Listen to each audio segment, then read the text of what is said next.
ಉತ್ತರ ಕನ್ನಡ ಜಿಲ್ಲೆಯ ಹೊನ್ನಾವರದ ಕಾಸರಕೋಡ್ ಹಾಗೂ ಅಂಕೋಲದ ಕೇಣಿಯಲ್ಲಿ ಖಾಸಗಿ ಕಂಪನಿಯ ಬಂದರು ನಿರ್ಮಾಣಕ್ಕೆ ಸರ್ವೆ ಕಾರ್ಯ ನಡೀತಾ ಇದೆ. ಮೀನುಗಾರರು ತೀವ್ರ ವಿರೋಧದ ಮಧ್ಯೆ ಪೊಲೀಸರ ಬಲ ಪ್ರಯೋಗ ಹಾಗೂ ನಿಷೇಧಾಜ್ಞೆ ಜಾರಿಗೊಳಿಸಿ ಜಿಲ್ಲಾಡಳಿತ 2 ದಿನದ ಸರ್ವೆ ಕಾರ್ಯ ಮುಗಿಸಿದೆ. ಹೊನ್ನಾವರದ ಕಾಸರಕೋಡದಲ್ಲಿ ಸರ್ವೆ ಕಾರ್ಯಕ್ಕೆ ವಿರೋಧಿಸಿ ಮೀನುಗಾರರು ಪ್ರತಿಭಟನೆ ನಡೆಸಿ ಆತ್ಮಹತ್ಯೆ ಎಚ್ಚರಿಕೆ ನೀಡಿದರು. ಆದರೆ ಇದ್ಯಾವುದಕ್ಕೂ ತಲೆ ಕೆಡಿಸಿಕೊಳ್ಳದ ಜಿಲ್ಲಾಡಳಿತ ಪೊಲೀಸರ ಸರ್ಪಗಾವಲಿನಲ್ಲಿ ಮಂಗಳವಾರ ಬಹುತೇಕ ಸರ್ವೆ ಕಾರ್ಯ ಪೂರ್ಣಗೊಳಿಸಿದೆ. ಇದಲ್ಲದೆ ನಿಷೇಧಾಜ್ಞೆ ನಡುವೆ ಕಾನೂನು ಉಲ್ಲಂಘಿಸಿ 50 ಜನರನ್ನ ವಶಕ್ಕೆ ಪಡೆದಿದೆ. ಪ್ರತ್ಯೇಕ 5 ಪ್ರಕರಣಗಳನ್ನು ದಾಖಲಿಸಿದೆ. ಅಂಕೋಲಾದ ಭಾವಿಕೇರಿ ಹಾಗೂ ಕೇಣಿಯಲ್ಲಿ ನಾಳೆ ರಾತ್ರಿ 9 ಗಂಟೆವರೆಗೆ 3 ದಿನ ಹಾಗೂ ಹೊನ್ನಾವರದ ಕಾಸರಕೋಡ್ನಲ್ಲಿ ಇಂದು ರಾತ್ರಿ 10 ಗಂಟೆವರೆಗೆ ನಿಷೇಧಾಜ್ಞೆ ಜಾರಿಗೊಳಿಸಿ ಜಿಲ್ಲಾಧಿಕಾರಿ ಲಕ್ಷ್ಮೀಪ್ರಿಯಾ ಆದೇಶಿಸಿದ್ದಾರೆ. ಮೀನುಗಾರರು ಮತ್ತೆ ಪ್ರತಿಭಟನೆ ಮಾಡಲು ಸಜ್ಜಾಗಿದ್ದು ಇದೀಗ ಬೂದಿ ಮುಚ್ಚಿದ ಕೆಂಡದಂತಾಗಿದೆ.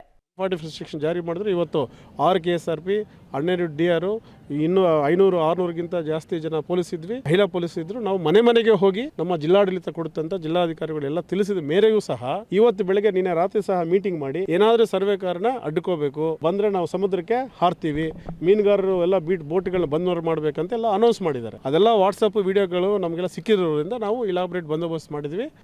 ನಮ್ಮ ತಾಲೂಕು ಆಡಳಿತ ಮತ್ತೆ ಸರ್ವೆ ಇಲಾಖೆಯವರು PD ಅವರು ಇವತ್ತು ಸರ್ವೆನ ಮುಗಿಸಿದ್ದಾರೆ.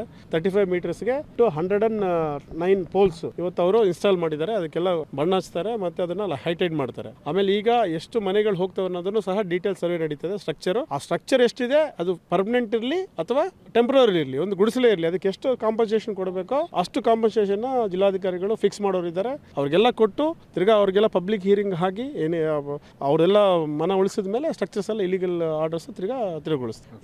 ಇವತ್ತಿನ ಪ್ರಕರಣ ಸಂಬಂಧಪಟ್ಟಂಗೆ ಹೇಳೋದಾದ್ರೆ ನಮ್ಮ ಸರ್ಕಾರಿ ಕರ್ತವ್ಯಕ್ಕೆ ಅಡ್ಡಿಪಡಿಸಿದಂತ ಒಂದು 30ರಿಂದ 50 ಜನ ನಾವು ಈಗಾಗಲೇ ವಶಕ್ಕೆ ಪಡ್ಕೊಂಡಿದ್ದೀವಿ. ನಮ್ಮ ಹತ್ರ ಏನು ಡಿಜಿಟಲ್ ಎವಿಡೆನ್ಸ್ ಇದೆ ಮತ್ತೆ ನಮ್ಮ ಪೊಲೀಸ್ ಅಧಿಕಾರಿಗಳು ಕಣ್ಮುಂದೆ ಏನು ಸರ್ಕಾರಿ ಕರ್ತವ್ಯ ಅಡ್ಡಿ ಮಾಡಕ್ಕೆ ಬಂದಿದ್ರು ಮತ್ತೆ 144 ಸೆಕ್ಷನ್ ಅಂದ್ರೆ ಹಿಂದೆ ಈಗ 163 BNS ನ ಯಾರು ಉಲ್ಲಂಘನೆ ಮಾಡಿದ್ದಾರೆ ಅದನ್ನ 2 ಕೇಸು ಆಗ್ತಾ ಇದೆ. ಮತ್ತೆ ವಾಟ್ಸಪ್ ಅಲ್ಲಿ ಸುಳ್ಳು ಸುದ್ದಿನ ಹಬ್ಬಿಸಿದವರು ಮತ್ತೆ ಮೈಕ್ಗಳಲ್ಲಿ ಮತ್ತೆ ಮಸೀದಿಗಳಲ್ಲಿ ಸುಳ್ಳು ಸುದ್ದಿನ ಹಬ್ಬಿಸಿ ಇವತ್ತು ದುಷ್ಪ್ರೇರಣೆ ಮಾಡಿ ಸ್ಕೂಲ್ ಮಕ್ಕಳನ್ನ ಸಹ ಈ ಪ್ರತಿಭಟನೆಗೆ ಬರಬೇಕಂತ ಹೇಳಿ.